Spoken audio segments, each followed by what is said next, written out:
Hello दोस्तों, नमस्कार। मैं भी आप सभी का एक बार फिर से बहुत बहुत स्वागत करता हूं आपके अपने इस यूट्यूब परिवार में। तो आप सब कैसे हैं? उम्मीद करता हूं आप सब अच्छे होंगे, स्वस्थ होंगे और रेलवे एनटीपीसी एग्जाम 2025 की तैयारी अच्छी चल रही होगी। तो साथियों, आज की सेशन में दमदार प्रश्न को डिस्कस करेंगे और एनटीपीसी एग्जाम 2025 के लिए अति महत्वपूर्ण सवाल होंगे। तो आज की सेशन में टोटल 50 क्वेश्चन डिस्कस करेंगे और आप सभी का सही करने का टारगेट 50 क्वेश्चन में से 35 क्वेश्चन होने वाले हैं। तो साथ ही यदि आप भी रेलवे एनटीपीसी एग्जाम 2025 की तैयारी कर रहे हैं तो एक बार इस सेशन को देखेगा और अपनी तैयारी को देखेगा कि क्या आप सभी से 5 जून से जो एग्जाम स्टार्ट हो रही है 23 जून तक चलने वाली है, तो क्या आप पेपर को क्वालिफाइंग कर पाएंगे, यानी CBT 1 आप क्वालिफाइंग कर पाएंगे कि नहीं। तो इसमें साथ ही रेलवे एनटीपीसी एग्जाम में 2 पेपर होता है। पहला पेपर यानी CBT 1 में सबसे अधिक 40 क्वेश्चन जीके जीएस कराएगा, 30 क्वेश्चन मैथ कराएगा और 30 क्वेश्चन रीजनिंग कराएगा। 100 क्वेश्चन मिलेंगे आपको पेपर हल करने के लिए और एक क्वेश्चन 1 नंबर यानी 100 नंबर का आपका पेपर रहेगा। 90 मिनट आपको समय मिलेगा। इसके साथ 1/3 का नेगेटिव मार्किंग रहेगा। यदि 3 गलत करेंगे तो 1 नंबर आपका चला जाएगा। ये बात भी आप याद रखिएगा। बिल्कुल सेम सिलेबस आपका CBT 2 में भी रहता है, बस 40 की जगह भाई 50 क्वेश्चन जीके जीएस का जाता है, मैथ 30 की जगह भाई 35 हो जाएगा और रीजनिंग 30 की जगह 35 हो जाएगा। यही 3 सब्जेक्ट आपको बस पढ़ना है भाई, जीके जीएस, मैथ, रीजनिंग, और सिलेबस में कुछ भी बदलाव नहीं है। CBT 1 की बात करें चाहे CBT 2, या साथ ही आप ग्रेजुएशन लेवल की तैयारी कर रहे हैं चाहे आप अंडर ग्रेजुएशन लेवल की तैयारी कर रहे हैं। ओके दोस्त, तो आज का सेशन आपके लिए अति महत्वपूर्ण होगा। अपनी तैयारी को जरूर देखिएगा दोस्त, क्योंकि आज 15 मई है, यहाँ से आपके पास केवल 20 दिन बाकी हैं एग्जाम के लिए। ओके, तो डेली क्लास सुबह 10 बजे आती है और एक शाम में 7:30 बजे। तो चलिए आज की सेशन को स्टार्ट करते हैं। टॉप 50 क्वेश्चन का आज पहला प्रश्न देखेंगे। जैन धर्म के अंतिम तीर्थंकर कौन थे? बिल्कुल ऑफिशियल पेपर का पहला सवाल है भाई, आपके पेपर में आया हुआ सवाल है। जैन धर्म के अंतिम तीर्थंकर कौन थे? तो महावीर थे। पहले का ए ऑप्शन क्या हो जाएगा? बिल्कुल करेक्ट आंसर हो जाएंगे।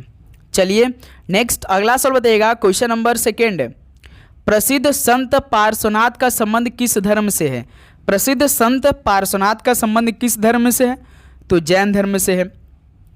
डी ऑप्शन क्या हो जाएगा? बिल्कुल करेक्ट आंसर हो जाएंगे।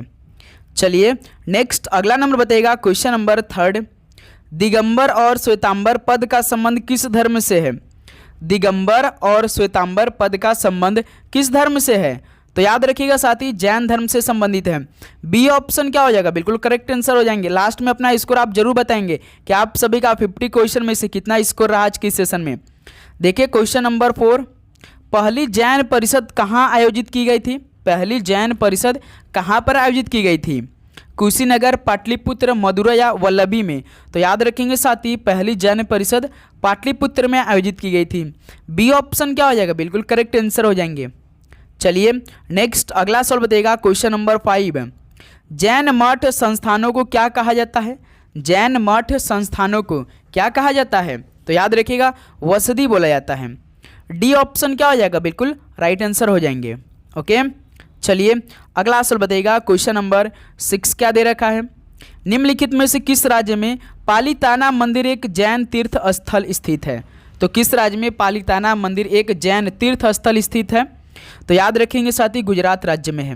तो बी ऑप्शन क्या हो जाएगा? बिल्कुल करेक्ट आंसर हो जाएंगे।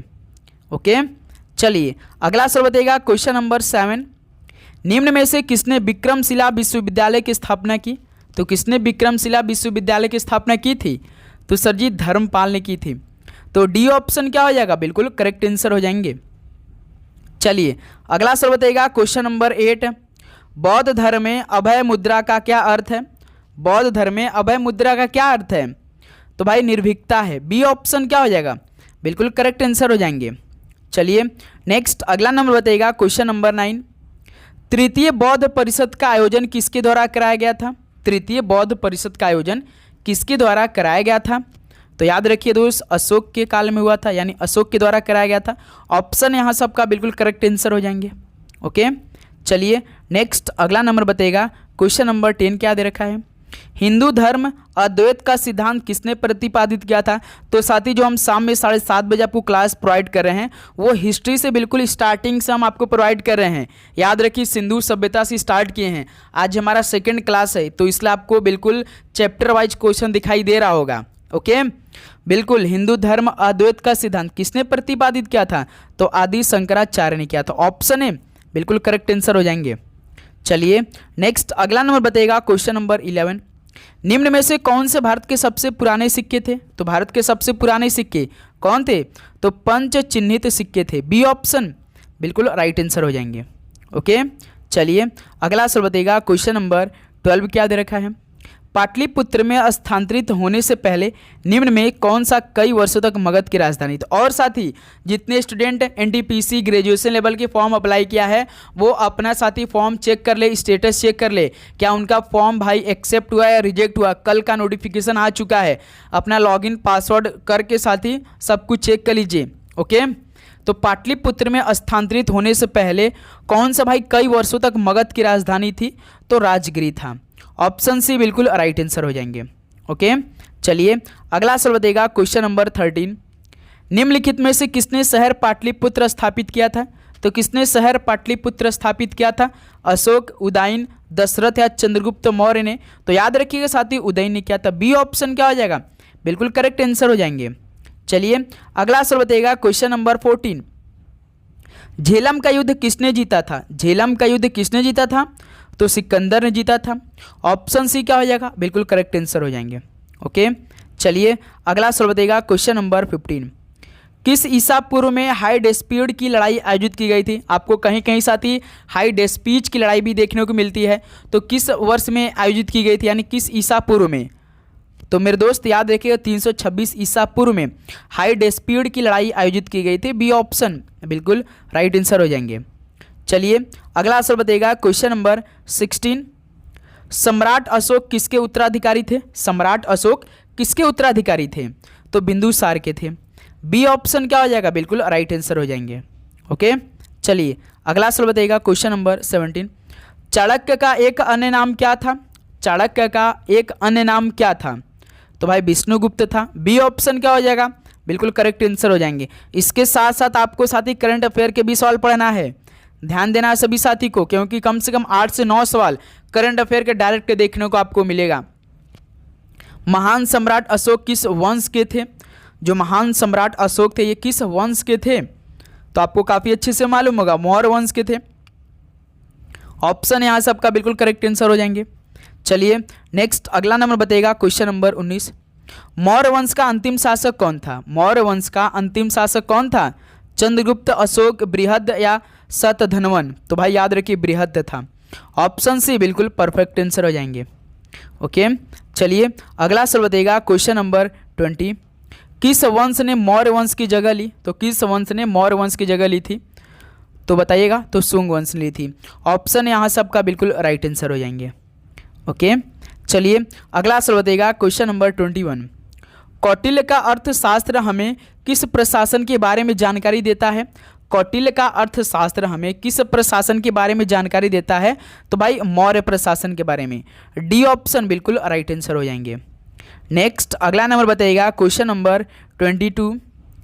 चंद्रगुप्त का पुत्र किस मौर्य साम्राज्य के सिंहासन पर बैठने वाला दूसरा शासक था? बताइए। तो चंद्रगुप्त का पुत्र कौन था जो कि मौर्य साम्राज्य के सिंहासन में बैठने वाला दूसरा शासक था? तो सर जी बिंदुसार था। ऑप्शन सी बिल्कुल परफेक्ट आंसर हो जाएंगे। ओके, चलिए नेक्स्ट अगला नंबर बताइएगा क्वेश्चन नंबर 23। डैश मौर्य साम्राज्य की राजधानी क्या थी भाई? मगध थी, पाटलिपुत्र थी, तक्षशिला थी या नालंदा? तो याद रहे पाटलिपुत्र मौर्य साम्राज्य की राजधानी थी। बी ऑप्शन बिल्कुल राइट आंसर हो जाएंगे। तो साथ ही उम्मीद करूंगा आपको हर एक क्वेश्चन बहुत अच्छी तरीके से समझ में आ रहे होंगे, प्लस आप हर एक क्वेश्चन याद भी कर रहे होंगे साथ में। तो आप चैनल पे नए हैं तो सब्सक्राइब करके नोटिफिकेशन को जरूर ऑन कर लेंगे। ओके, हर्याकोंस का संस्थापक कौन था? हर्याकोंस का संस्थापक कौन था? शिशुनाग, उदयन, बिंबिसार या धनानंद?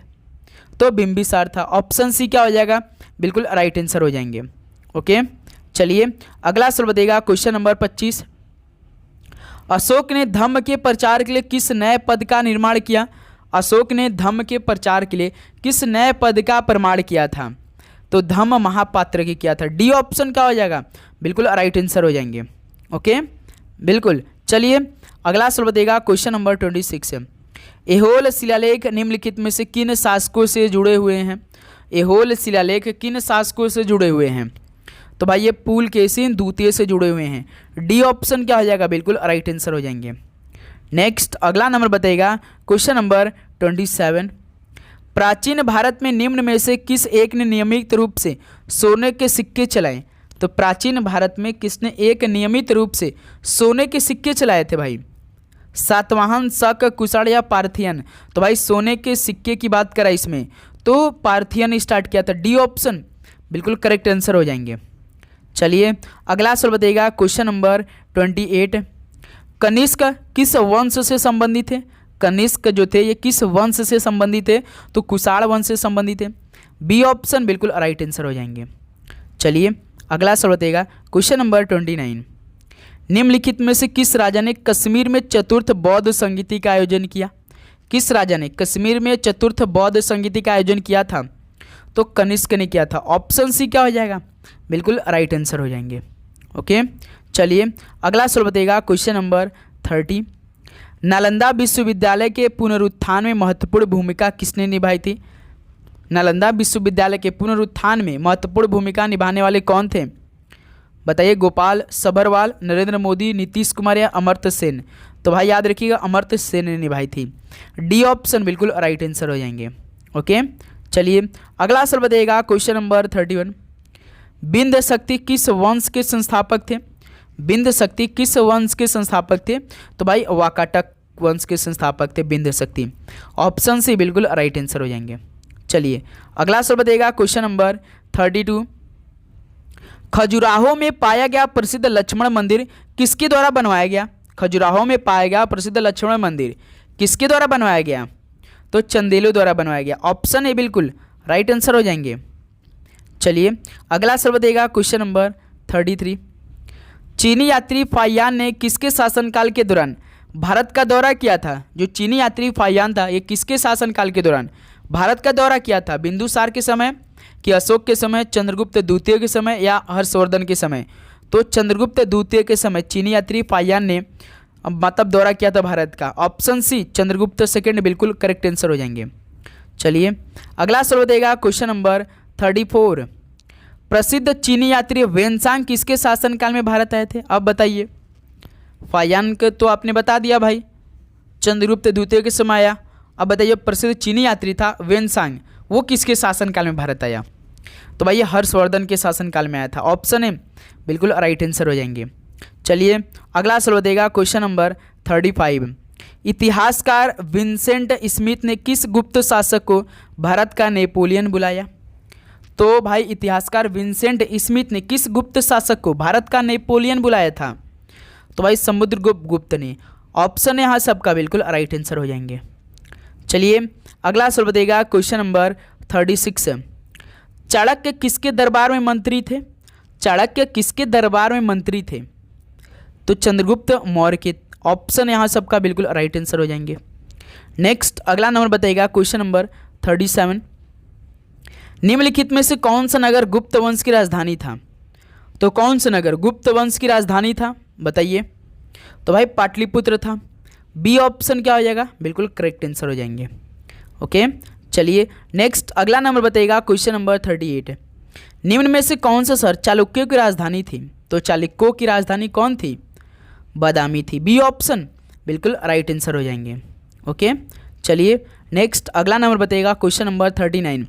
पाल साम्राज्य का संस्थापक कौन था? पाल साम्राज्य का संस्थापक कौन था? मान के चलिए इस क्लास से आपको 2 प्रश्न जरूर पेपर में देखने को मिलेगा भाई। तो पाल साम्राज्य के संस्थापक गोपाल था। डी ऑप्शन बिल्कुल राइट आंसर हो जाएंगे। चलिए अगला सवाल बताइएगा, क्वेश्चन नंबर 40। चंद्रगुप्त प्रथम के बाद गुप्त साम्राज्य की बागडोर किसने संभाली? चंद्रगुप्त प्रथम के बाद गुप्त साम्राज्य की बागडोर किसने संभाली थी? तो भाई समुद्रगुप्त ने संभाली थी। बी ऑप्शन बिल्कुल राइट आंसर हो जाएंगे। ओके चलिए नेक्स्ट अगला नंबर बताइएगा, क्वेश्चन नंबर 41। किस काल को भारतीय इतिहास का स्वर्ण युग कहा गया है? तो किस काल को भारतीय इतिहास का स्वर्ण युग कहा गया है? तो याद रखिए गुप्त काल को। ऑप्शन यहाँ से आपका बिल्कुल करेक्ट आंसर हो जाएंगे। चलिए नेक्स्ट अगला नंबर बताइएगा, क्वेश्चन नंबर 42। किसके द्वारा रचित हर्षचरित हमें हर्ष और उनके प्रशासन के बारे में सही जानकारी देता है? तो किसके द्वारा रचित हर्षचरित हमें हर्ष और उनके प्रशासन के बारे में सही जानकारी देता है? तो बाणभट्ट द्वारा रचित है। ऑप्शन सी बाणभट्ट बिल्कुल राइट आंसर हो जाएंगे। चलिए अगला सवाल बताइएगा, क्वेश्चन नंबर 43। हर्षवर्धन के राज्यसभा कवि कौन थे भाई? हर्षवर्धन के राज्यसभा कवि कौन थे? जयदेव, बिल्हड़, चंद्रबरदाई या बाणभट्ट? तो सर जी बाणभट्ट थे, जो कि हर्षवर्धन की राज्यसभा कवि थे बाणभट्ट। डी ऑप्शन बिल्कुल राइट आंसर हो जाएंगे। चलिए अगला सवाल बताइएगा, क्वेश्चन नंबर 44। चीनी यात्री इत्सिंग किसमें भाई 3 वर्ष ठहरकर संस्कृत सीखा था? तो चीनी यात्री जो इत्सिंग था, इसने साथ ही ताम्रलिप्ति में 3 वर्ष ठहरकर संस्कृत सीख लिया था। डी ऑप्शन ताम्रलिप्ति बिल्कुल करेक्ट आंसर हो जाएंगे। ओके, चलिए अगला सवाल बताइएगा, क्वेश्चन नंबर 45। हर्षवर्धन निम्नलिखित में से किस वंश से संबंधित था?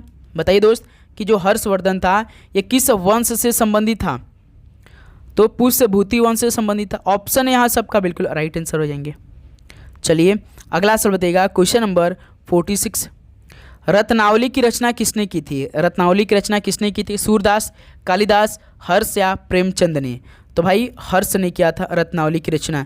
ऑप्शन सी बिल्कुल राइट आंसर हो जाएंगे। ओके, चलिए अगला सवाल बताइएगा, क्वेश्चन नंबर 47। प्रतिहार राजवंश का संस्थापक कौन था? प्रतिहार राजवंश का संस्थापक कौन था? तो हरिश्चंद्र था। ऑप्शन सी क्या हो जाएगा दोस्त आपका? बिल्कुल राइट आंसर हो जाएंगे।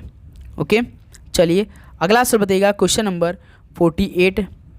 राष्ट्रकूट राजवंश की स्थापना किसने की? राष्ट्रकूट राजवंश की स्थापना किसने की थी? तो सती दंती दुर्ग ने किया था। ऑप्शन यहाँ सबका बिल्कुल राइट आंसर हो जाएंगे। ओके, चलिए अगला सवाल बताइएगा, क्वेश्चन नंबर 49। ईरान का प्राचीन नाम क्या है? फारस, मेसोपोटामिया, गाउल या सिलोन? ईरान का प्राचीन नाम की बात करें तो भाई फारस है। ऑप्शन यहाँ सबका बिल्कुल राइट आंसर हो जाएंगे। चलिए दोस्त लास्ट क्वेश्चन बताएंगे, जो कि 50 ईयर है आपके स्क्रीन पर। कौन से चोला राजा यानी चोल किंग ने मालदीव के द्वीपों पर दरियाई विजय पाई थी? बताइए कौन से चोल राजा ने मालदीव के द्वीपों पर दरियाई विजय पाई थी भाई? तो राजा राज ने। ऑप्शन भी बिल्कुल करेक्ट आंसर हो जाएंगे। तो साथ ही ये फाइनली 50 क्वेश्चन कंप्लीट हो चुके हैं। तो बताइए कि आप सभी का कितना स्कोर रहा आज के इस सेशन से। तो उम्मीद करूँ दोस्त हर एक क्वेश्चन आपको बहुत हेल्पफुल लगा होगा और लगभग आपने हर एक क्वेश्चन भी याद किया होगा।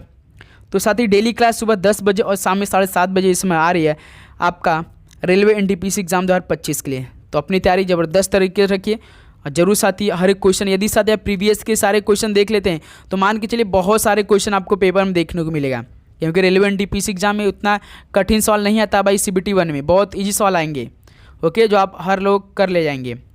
तो साथ ही आप चैनल पर नए तो सब्सक्राइब करके नोटिफिकेशन को ऑन करिए। रीजनिंग मैथ पढ़ाई करते रहिए दोस्त।